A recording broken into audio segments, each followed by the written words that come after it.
অনেকদিন পর নিজেকে নিয়ে কিছু কথা লিখলাম।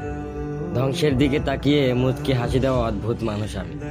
হয়তো আমি পাগল, হয়তো অনুভূতির ভিতরে কোনো এক গভীর অতল দুঃখ বাসা বেঁধেছে। তবুও নিজেকে জোর করে হাসাতে শিখে গেছি।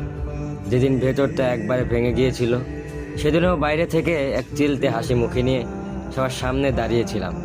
কষ্টগুলোকে আমি বন্ধু বানিয়েছি, একাকিত্বকে আপন করে নিয়েছি। মানুষ ভাবে আমি হয়তো সুখী, শক্ত, নির্লিপ্ত, কিন্তু তারা জানে না প্রতি রাত আমার এক একটা লড়াই।